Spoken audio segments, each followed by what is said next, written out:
Welcome to the Flock and Hive podcast, a place for curious minds to explore all that makes life so weird and wonderful.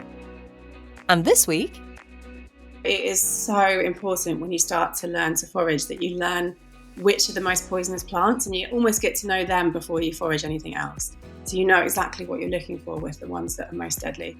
I ask people all the time, what are the most deadliest plants in this country? And hardly anyone knows the answer to it, actually.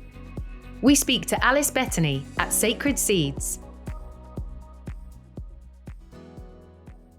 Hello, and welcome back to the Flock and Hive podcast, where this week it's all about herbology or herbalism. So we've covered mushrooms and medicinal marijuana, but this is just a whole other avenue, isn't it? Yes, it is glorious. So we are talking to Alice Betony to discuss the medicine that is in your garden and around your town. We talk about how different herbs and plants can affect each of us quite differently. Apple cider vinegar, addressing the skeptics, and the fact that I think we should all be on Lime Watch right now. What's lovely about this is she is starting really at grassroots, lol, excuse the pun, educating the kids. And it just makes me think that we, as kids, we do have that instinct to just get in the earth, don't we? Like my kids certainly love a mud pie. But what I've realised I've done over the years, because I don't have any education about what's safe and what's not, I generally tell them just to stay away from plants, like don't put them in your mouth, like maybe smell them. I've done the opposite of encouraging them to be interested. And that really needs to change. Yeah, I mean, I'm exactly the same. I used to do it a lot as a kid, but just as I've grown up and become more fearful, I'm the same as you. I just tell them not to touch anything, Yeah. and that is a shame. Do you remember we used to make potions in the garden? We used to make rose perfume, which was just petals ground up with water and smelt gross. But I mean, we used to sell it outside the front door. Do you remember? Yeah, I do. I remember having a stall. That was a real kid thing to do in the 80s, wasn't it? Yeah, and that rose water smelt like pond water. What were we thinking? No one bought it. So, don't know if you remember this. I might have been with a friend because I did this a lot. There was a fit boy up the road who's like a bigger boy. I think he was like in maybe the first year of secondary school. And we were just goading him, like, do you want some perfume? And then he chucked us 2p and it made our day. Oh man, 2p. Fantastic. Well, it was more that he paid attention to us. Oh god, that's probably why my youngest wants to always have a stall outside the house. She's probably after the boys. Canvassing for attention. Yeah, but I mean, we did mess around a lot with foliage and flowers, didn't we, back in the garden? I remember that, and I remember our mother always. I would see her; she just like walk along, grab some kind of bush, and shove it in her mouth, and just sort of chew it. She still does it now. It's hilarious. Like we'll be sitting in. We lived with her for a year, and we'll be sitting in the lounge, and she just like absentmindedly looks like a in the nicest possible way, Mum. It's like a horse or a giraffe, just like chomping on her leaves. But I do love that about Mum because she has farmer roots. She grew up on a farm, and she's really earthy. It's definitely there in our lineage. It definitely is, and perhaps we'll talk about that later. But sitting around in the garden, which in my memory was always summer, I know. Oh, what is that about? probably the fact that you don't sit outside in the rain, quite frankly. But sitting around in the garden, the reason I'm saying this is because it reminds me of the word of the week. Of course it does. What is it? Yes, it's a gorgeous word that I'm going to start bringing back into my general parlance, and it is susurrus. Have you heard of this? No. Susurrus. Is it sus? It's not sus. It's quite the opposite of sus, actually. And it comes from the Greek cytherus, which starts with a PS, so cytherus, cytherus, I think, which means whispering. And it specifically refers to the sound of wind blowing through the trees and rustling leaves, which evokes a sound of calm and deep connection to nature. Isn't Yes. that lovely? It's one of my favourite things. But I took my little one out just for a little nature walk the other day. And I'm not lying. This is verbatim what he said when I said, oh, listen to the wind in the trees, Sonny. He turned at me and went, they're saying hello. Oh my God. I know, Oh, isn't that lovely? that's the sweetest thing. He's such a legend, that little one. But whispering, though, there is something a little bit icky about it for me. But I don't know why. Maybe in my past, someone's whispered a bit pervily to me. It's people are in two camps with whispering. If you look at the massive online ASMR phenomenon, which I know your husband loves a bit of, Yeah. whispering is a huge trigger for people. They love it. It sort of puts them into this kind of relaxed state of stuff. But I'm like you with the whispering bit. I hate it. I'd much rather people were just talking in a low voice. This is weird. I actually, I can't scream. I can't whisper either. What? I don't. Go on. I can't whisper. It's like too That's terrifying. I know, it's a shouty back of throat thing. I can't whisper. I can't do it. Or maybe I can. Is that whispering? That's not whispering. No, you don't. There's no back of the throat kind of raspy whispering. That's summoning the devil. It's that.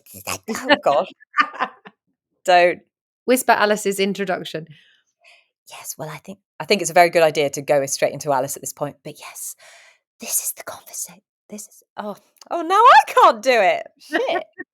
This is this is the conversation we had with herbalist Alice Betony. Oh, that was quite nice. Quite enjoyed that. Maybe we should just sack this off and do an ASMR podcast. We should. We should do one entirely whispering, complete with mouth noises. Gross. Anyway, I did mean it. We are now going to listen to what Alice Betony had to say about being a herbalist. So, here we go.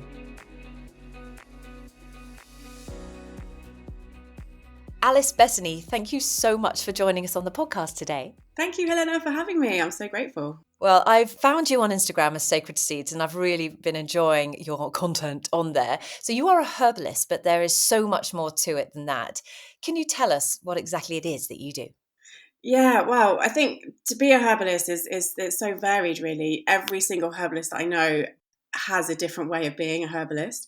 So my way has, I kind of guess from where I got into it was from my mentor who taught me a lot about foraging. Anna Richardson, she learned from a guy who was an ethnobotanist. And so he was really studying about what our ancestors did with the plants, how they processed them, how they used them for food and for medicine. So I sort of started off on that with Anna for many years. And then I wanted to train to be a herbalist. So then I went off to London to train. And then since then, it's mostly been about helping other families, children and adults and families together, learn about foraging, how to make medicines, how to be more self-sufficient and things like that. My clinical practice is quite on a back burner really at the minute. So that feels good actually for the time being, just to not focus on the one-to-one patients that I was before, because the teaching has really taken off. So I mostly work with home ed families actually, and they sign up for a whole year and they come once a month between March and October. So we really follow the seasons together, and we, depending on what plants and berries and fruits and nuts are ripe at that particular month that they're there, then we kind of make things out of them. So it's a really lovely experience because it's the same group all year round. So that's one of my main work at the minute. And then I make products and sell products that I foraged or grown as well in my herb garden. And I also help run a campsite with my siblings. So I also get my fingers into the campsite side of things too, and offer the campus potion class. And I have my alter ego, Professor Primrose, and I do potion class parties or things like that for other people too. And that's just another guise for teaching people how to make really, really simple remedies that they could do again at home that are like super effective, but yeah, very simple. I mean, potion parties. My girls, they are now 12 and 10. They would absolutely have loved that. We've still got a big box in our kitchen with potions written on it, Poshans. Kids love doing that, but what a brilliant way to sort of get them thinking about nature and herbal medicine. I really love it. It feels so simple, but the adults and the kids love it. It's like little kids ranging from like 3 or 4 up to teen. And I really teach them about the herbs. And I say that if they're little, then they can just ignore everything I say and just be led by their noses. And then the kids will just go around smelling all the herbs and having that lovely sensory experience. And then they'll choose by what the smells that they like, which is also really valid, I think, for that age range. And then the other kids will do a bit more research and ask me questions and be like, oh, what's good for skin issues? Or like, what's good for tummy aches? Or, and I'm like, oh yeah, go down that end. They're the ones that you want to look at. That, oh my gosh, so there's so much more to foraging than just sort of having a nice time and sort of getting out in nature. I guess there's that whole element of using all your senses, which is vital for us as humans, and bonding with the earth. I mean, there must be so many other things that I can't even think about that are beneficial. Yeah, I mean, the touch and the sensation of all the textures that you're working with, the smells are pretty epic, really. Some smells might be not be very nice of some various plants, and some smells might be really lovely. Like, when you're smelling a rose, you're having a whole body experience of just like blissful. I think foraging is everyone's birthright. I feel like access should be a really important aspect for foraging for everyone. And I wish that there was more places where people could forage safely, where they aren't spraying. Like in the parks in London, for instance, you have to be pretty careful in most places. So I really wish that there was more places that people could safely forage and that everyone had access to the knowledge. There's a sort of like 16th century herbalist, Culpeper, who was really trying to fighting for the people of like, uh, there was that kind of like the early day apothecaries where they held all the power and all of the words for all the plants were written in Latin, so the common person couldn't figure out what they were. And so they were paying a fortune for the dandelion leaves that grew on their back doorstep, but they didn't know it was the dandelion leaves they were paying for. And Culpeper came along and kind of like translated it all and said, hey, you don't need to pay all these apothecary people. You just need to learn what the dandelion looks like. Well, you know what it is already. Just go and pick it and eat it as tea or drink it as tea or eat it. So yeah, I think still foraging knowledge still needs to be, disseminated a bit more freely, I think. I know there are forest schools at a lot of schools these days, but I don't know if any of that includes foraging. Do you? It depends on the forest school leader, I guess, as to how much they know. Quite a lot of forest school leaders are interested in foraging, so they would potentially do simple things like nettle tea or elderflower pancakes or something like that. Hmm. But that's good. That's a way in, for lots of kids. I think that's also good. Mm. And does it change a lot depending on the seasons? Obviously, sometimes it's wet and cold, sometimes it's hot and sunny, but just it must just every season must just bring with it something completely different. Yeah, absolutely. I mean, we're coming up to summer solstice this week now. So that's a really special time. It's like the height of herbal medicine, really. In the hedgerows and in the meadows, like it's kind of traditional to harvest things like St. John's wort or mugwort or meadowsweet. And all the lavender is ripening and all the roses are out for June as well. And so this time right now is an epic medicine foraging period. Are these big festivals like May Day or summer solstice, Beltane, etc.? How are they linked to what you do? Yeah, the festivals feed into life for sure. It's really nice to celebrate them, and there's definitely plants that are associated with all the different festivals. So now for summer solstice, it's very much so about the plants that kind of follow the sun. Like the sunflowers or the daisies. They're a very important summer solstice plant, or also the really peak summer herbs like the St. John's wort and mugwort and meadowsweet and roses, all of those, and lavender, they're all really important as well. But not necessarily around the festivals, but it's really around the kind of like what nature provides for us at each season. So in springtime, we kind of come out of winter and we're a little bit sluggish, maybe. Maybe we've eaten too many roast potatoes or something, and we just need to kind of get ourselves moving a bit more post winter. And loads of the spring herbs are like really, really nutrient dense. So they really give us this real vitalism. And there's also quite a lot of bitter herbs that really stimulate our digestion, and also warming herbs like a lot of the mustards that come up that really warm up our circulation and get everything moving. So we're kind of like, great, okay, we can get into this spring vibe of like bit more of busyness and stuff. And then summer comes along, and actually where we are now, we're kind of in that peak period of burnout, really. Actually, people get really tired now. We're just about to have the longest day and the equal day and equal night. And that's that time where for adults, everyone is sleeping less. You're getting up early, you're going to bed later, you're, much, much more social and out and busy. And so it's a classic time for people to be really fatigued and tired. And right now, what happens in nature is loads of the plants that come out are here to support our nervous system predominantly. So herbs that are even like calming but uplifting, like lime blossom and vervain and rose, or maybe herbs that are also sedative that help us sleep, like the lavender and the chamomile.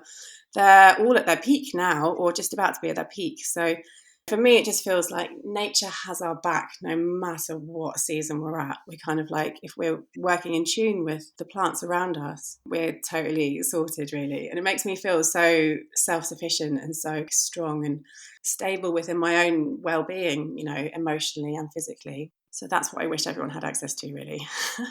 I never thought of it like that because I'm feeling pretty burnt out and exhausted. But I hadn't really thought about the fact that that's a collective consciousness. That's just everyone's feeling that, and the plants are there at that right time. Gosh, this goes back such a long way, doesn't it? All this wisdom.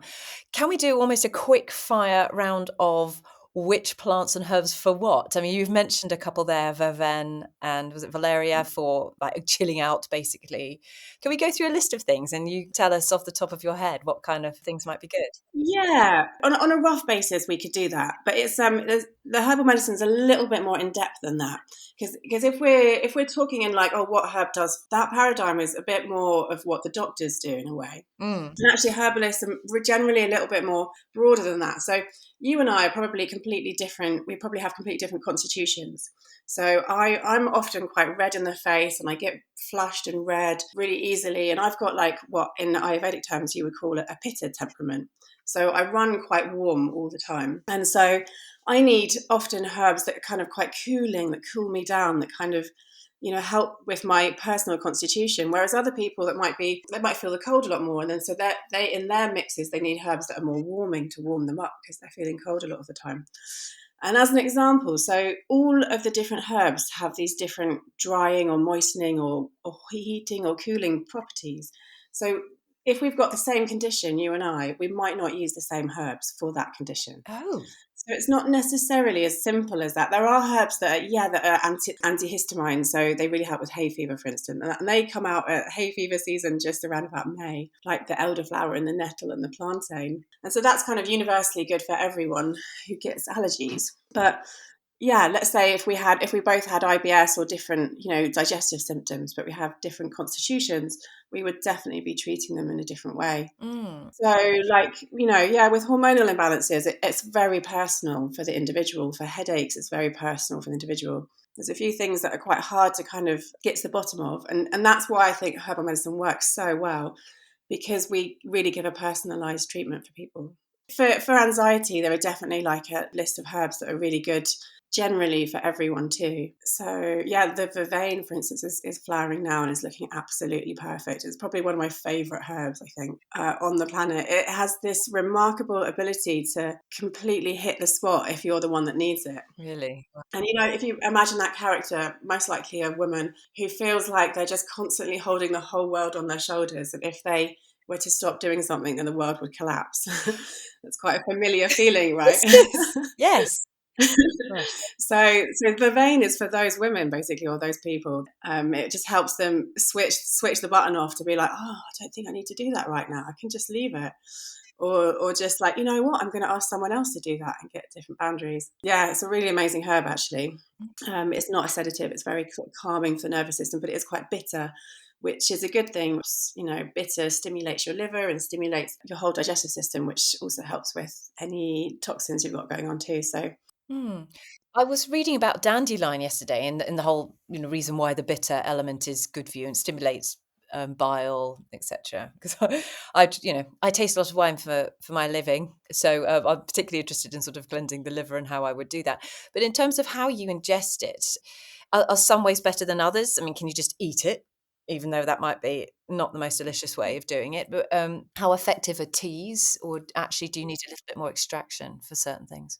So it depends whether you're going for the dandelion leaf or the dandelion root. Both processes would be different. Eating the dandelion leaf whenever you see it would be an excellent way of sorting out your liver. The dandelion leaf is quite mildly bitter. It's definitely bitter in your palate, but you would be able to mix it in with your salad and actually probably taste quite nice.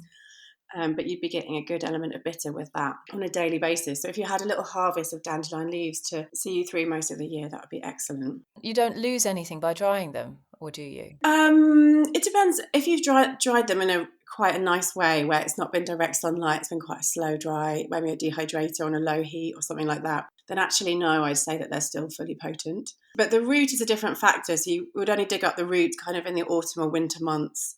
and you would have to process that in a different way. So you could just boil it up and eat it. You could boil it up and drink it as a tea.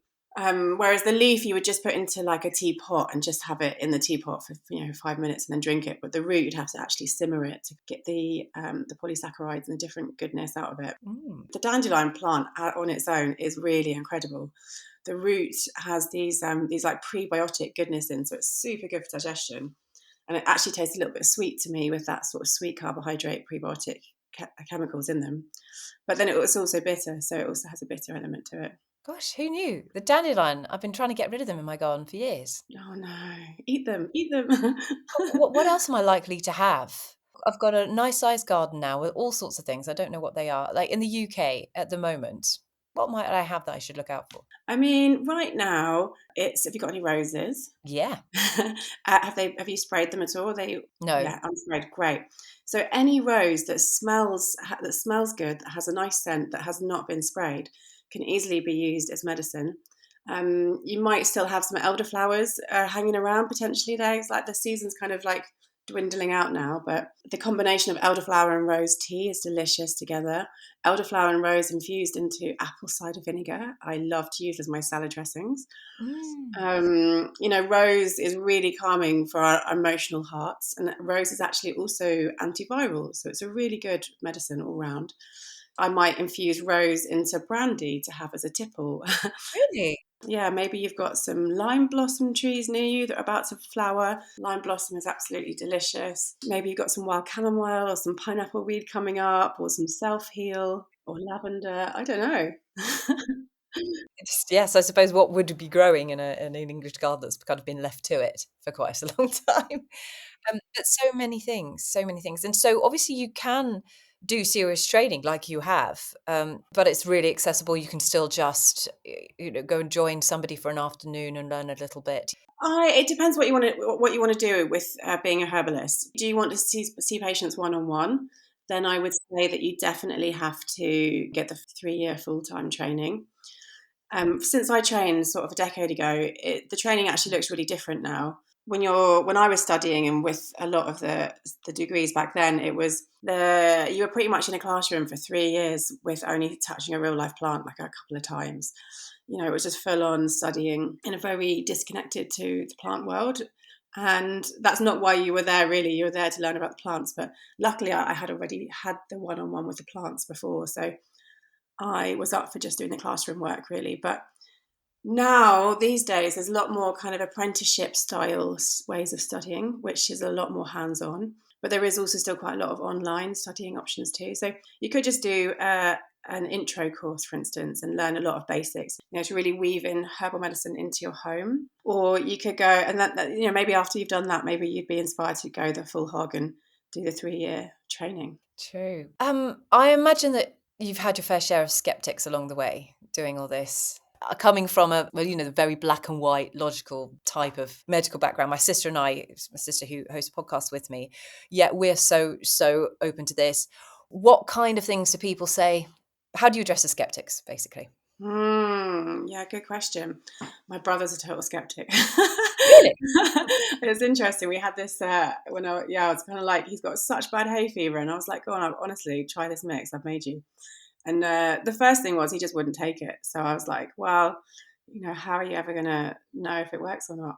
I don't know. I guess I'm not here to change anyone's mind. I think people individually are on their own path. And if they get exposed to herbal medicine a couple of times, they might eventually then try it and give it a go themselves. It depends on what experiences they have in their life and what's led them to make the beliefs that they've got, really. So I guess I don't worry too much about skeptics personally. And if I know I'm not going to try and force herbal medicine on anyone. I think everyone has to find their own way around to it. And I just wish that there was more funding, really, in the herbal medicine world to be able to show how good the plants are. So there could be some more backed up scientific evidence around a lot of the herbs. There's so many amazing stories about how if you give the whole plant as it is with its sort of 100 of different chemicals in it, if you use that whole plant as a medicine, then all the chemicals work so well together in your body. And if you take out an extract of that one plant, then actually it becomes a bit dangerous to you because you don't know how Yeah, I'm just as an example of meadowsweet. So meadowsweet, they took out one of the chemicals to make salicylic acid to make aspirin, and so aspirin on its own, if you can easily overdose on aspirin if you take too much over a long period of time. And what would happen is your digestive system would get really out of whack. You get really sort of thin digestive lining. It'd be really painful and sore. And you might have an ongoing problem for the rest of your life, or it could be a serious overdose. Whereas if you use the whole plant of the meadowsweet, it has all the other chemicals in it that actually help to heal your digestive lining as well, at the same time as being anti-inflammatory and helping with your pain relief. So I'm always in the belief that like whole plant medicine is superior. The scientists are never going to know how those 100 or so chemicals work inside that one plant to know what the difference is when you take out one and how it affects you.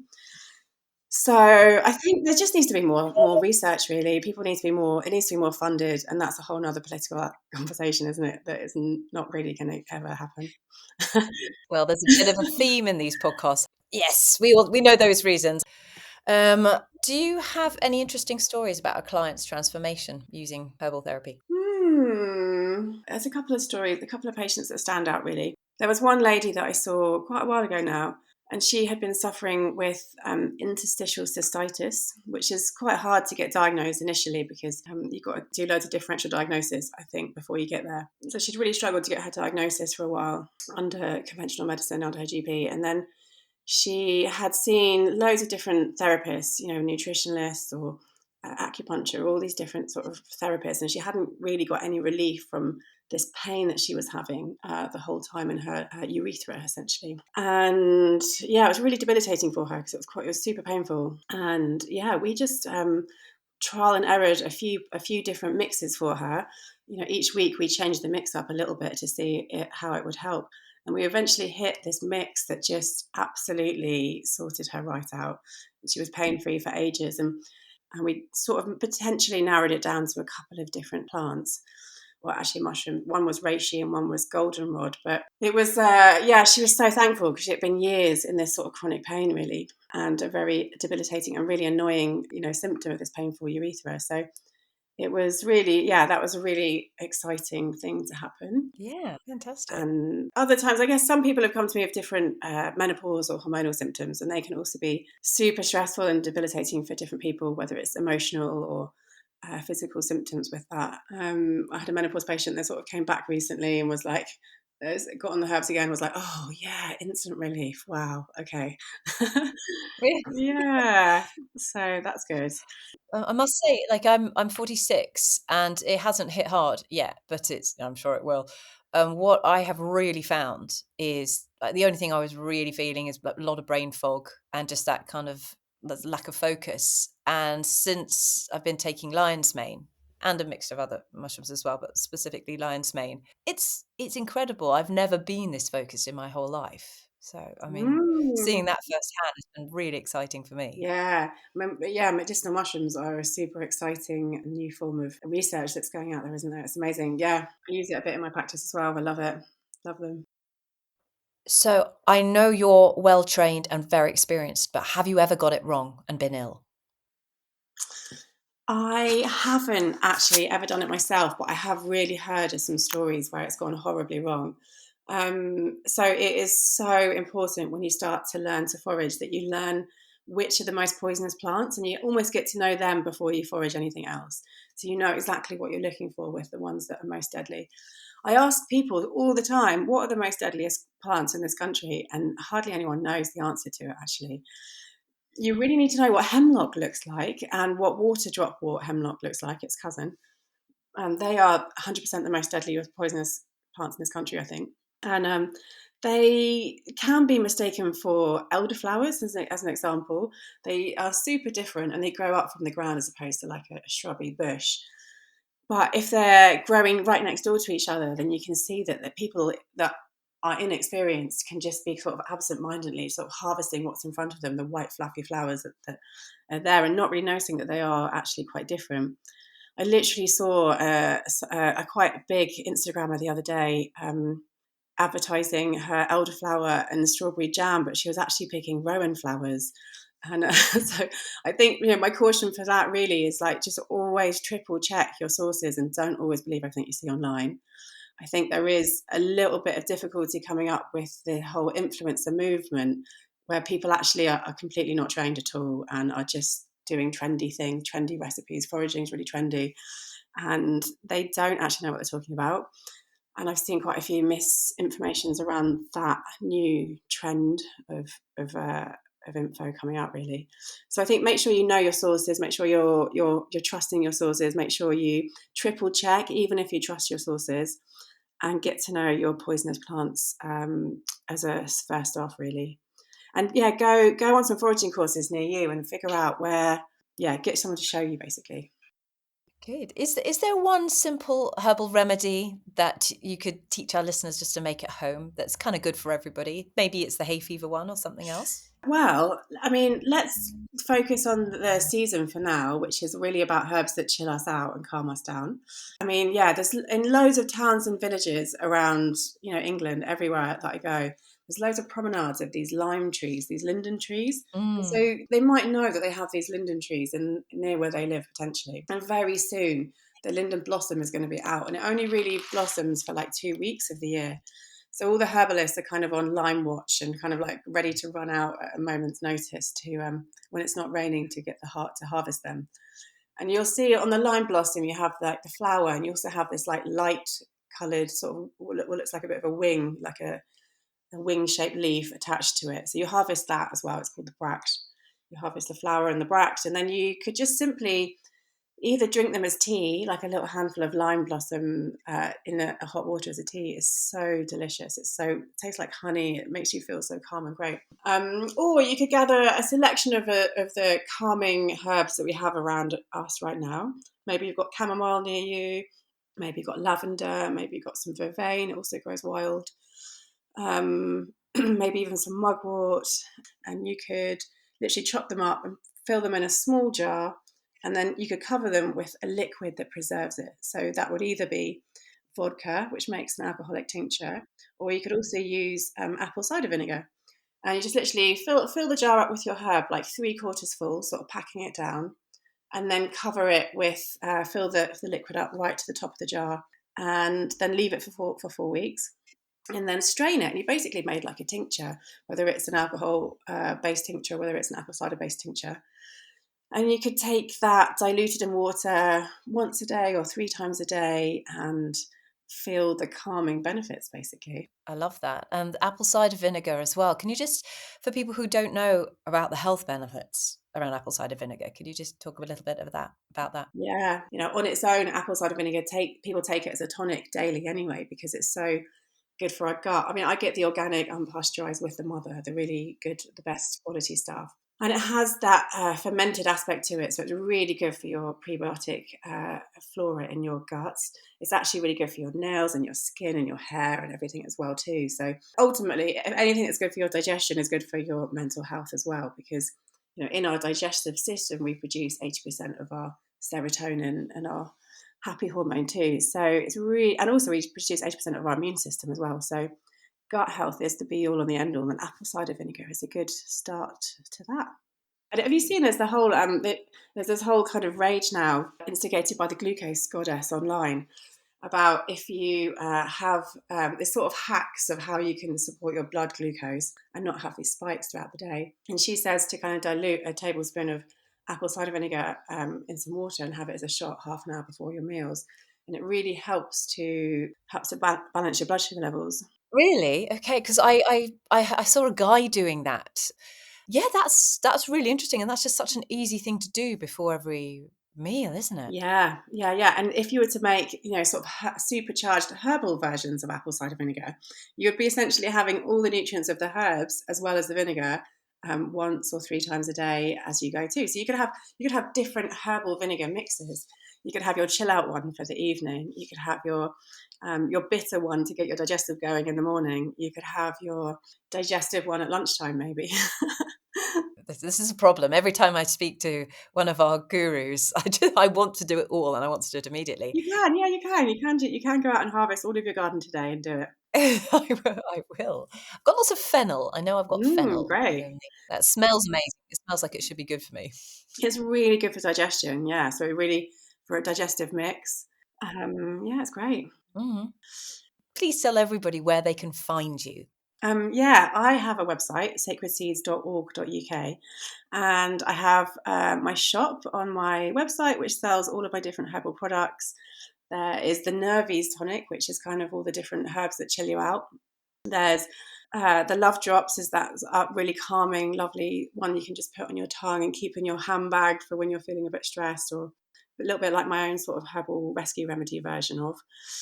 And there's like decadent herbal drinks like the Liquid Love, which is cacao based, or the Liquid Sunshine, which is turmeric based. They've all been handmade, lovingly blended by me in my little apothecary in Sussex. So Oh, they've got such gorgeous names that you want to take those.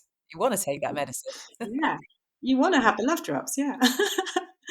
And can I ask you, do you take normal medicine if you feel you need to? Is this sort of as well as, or if you can just do the herbal stuff, you will?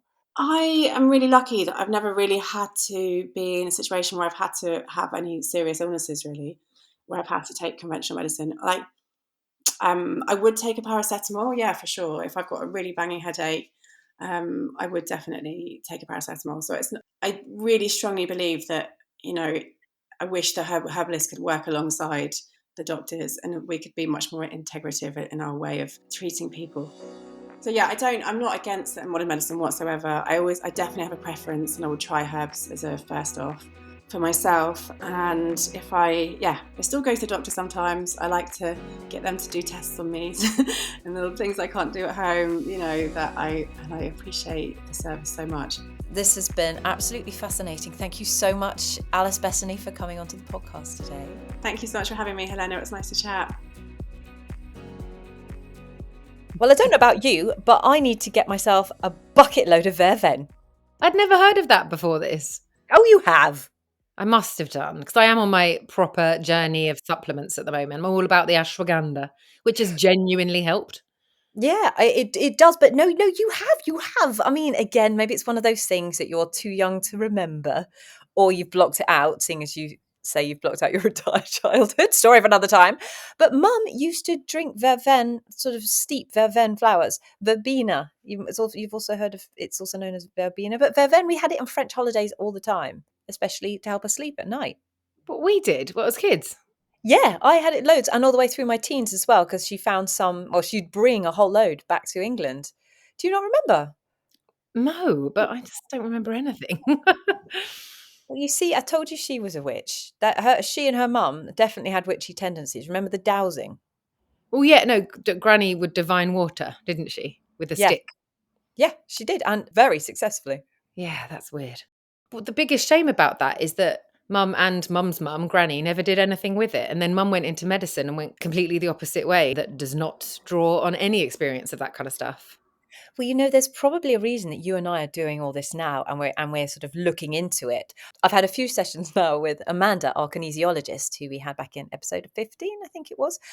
And a lot of stuff that's been cleared is just not being able to use the power that you have, like going back loads of female generations. And I've always taken that to mean healing women and maybe some witches who were burned or whatever. They weren't allowed to sort of be the wise women that they were.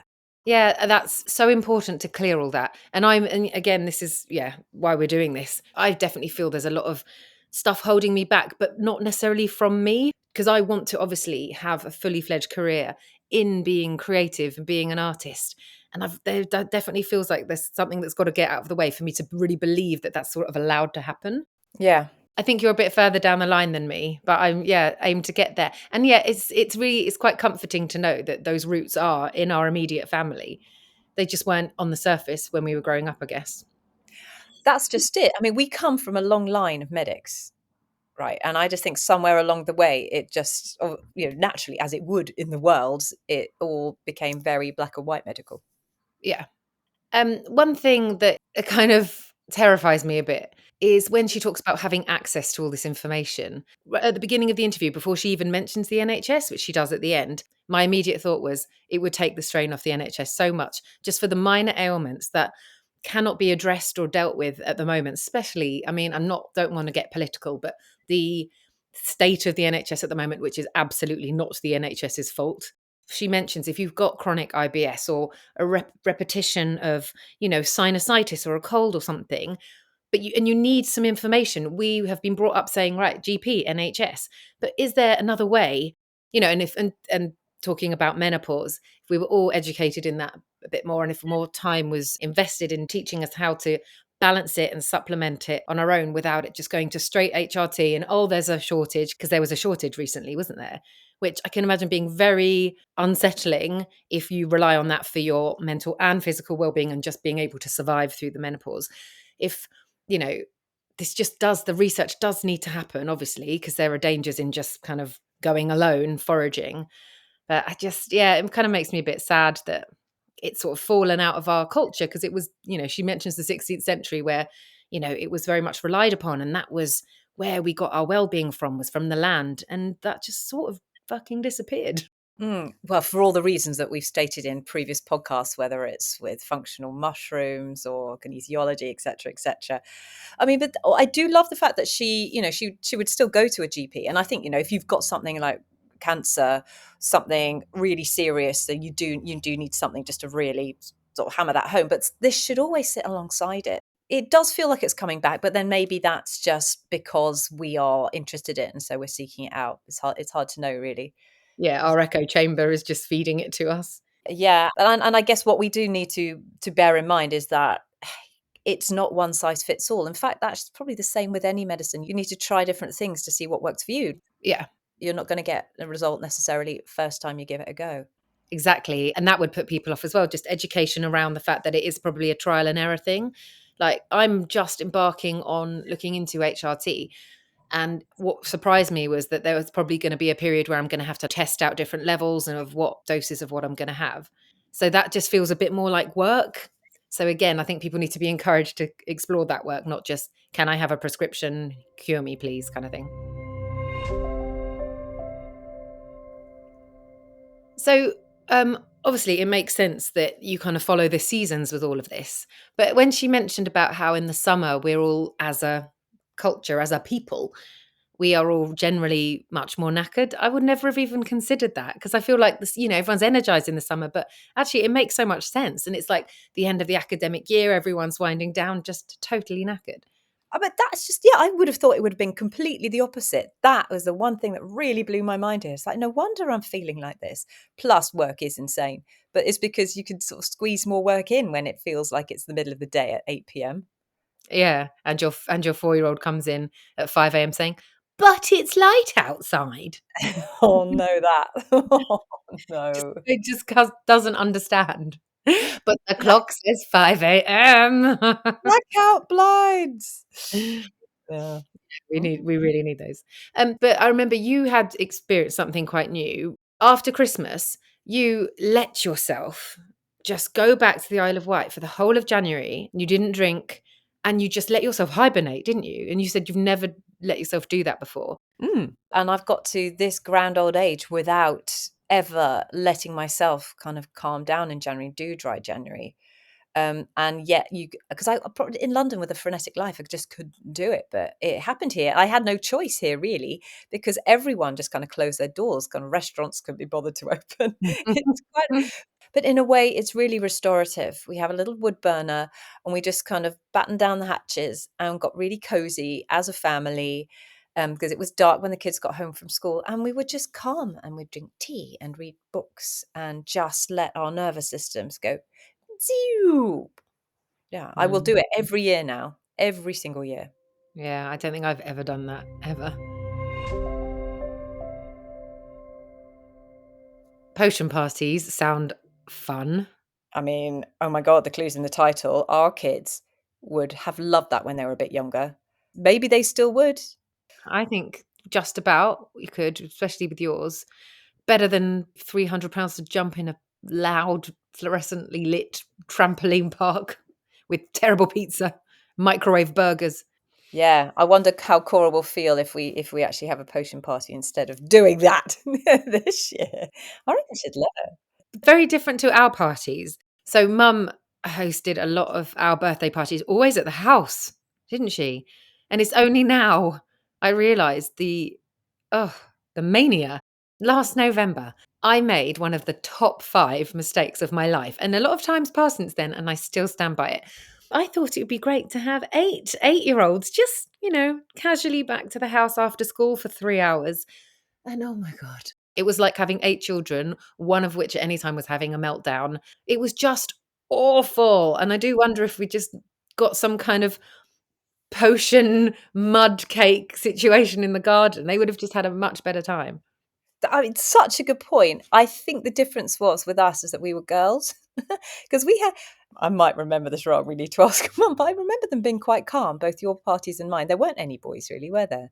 We were all jelly and ice cream and past the parcel, and and cutting up blocks of chocolate whilst wearing gloves and coats and hats. Remember? So retro, so well behaved and cheap. And the hedgehog cake from the Yeah. Sainsbury's cookbook that Mum actually had recently in the last couple of years actually made one of my boys. Did she? Oh Yeah. man, we had matchmakers one year. Anyway, what we should have had before we ate that cake though was what? Apple cider vinegar. Yeah. Again, how have I got to this age without knowing how amazing it is? Well, because no one ever said drink some vinegar and you'll feel good. That's true. But in terms of regulating your glucose and understanding your blood sugar levels more, I recently, weirdly, and this wasn't planned, at the exact same time as your husband, did the Zoe patch, Yeah. which, if you don't know, is a patch you wear for 2 weeks and it connects to an app, and you basically can see the live action reaction to your blood sugar to whatever you eat. And it gives you little tests to do, like fast for a while, then eat this and eat that, and then see the different effects of the spikes in blood sugar and how you can maintain it. And it's like the premise is to understand your body and the foods that help keep you fuller for longer. I had a bit of a bad time with it purely because I felt like I was missold it a bit. It definitely felt like I was being sold it like it can help with the inflammation and spot what makes you inflamed, because I have problem with onion and garlics, and I was hoping it would pick up stuff like that. Whereas actually, having done it, it seemed more it's mostly about weight loss, and their chat is be more educated with how you eat, so you're not eating loads of crap that makes you hungrier in an hour's time. So I was a bit disappointed with that. Plus, going back to the access again, it was £600. No, What? yeah. So already it just feels like you have to be massively privileged just to try and understand the premise of what's going on in the body and how that can make you ill or make you better. And that there's nothing in the middle apart from influencers who, you've got to be careful with, as she mentions. Yeah, I totally agree with you. People like Alice as well. We should probably say at this point, bear in mind that we are not experts in anything we are talking about whatsoever. Yeah, but I will be following Alice a lot more closely because she has done the training and Yeah. she knows what she's talking about. Yeah. Well, on that note of education, I think it's a good time to wrap up this podcast. That's all been about herbalism. Thank you so much, Alice Betony, for joining us today. And as ever, if you want us to cover anything that you've come across, or if you're an expert yourself and want to come and chat to us, please get in touch. Also, check us out at flockandhive.com, where we have loads more articles and information that go into much more detail about everything we talk about on these podcasts. And follow us on socials at Flock and Hive. Don't forget, please, if you do enjoy this podcast, to rate us as highly as you can and share it with your friends, because that helps bump us up the charts. But until next week, bye. Ta-ta!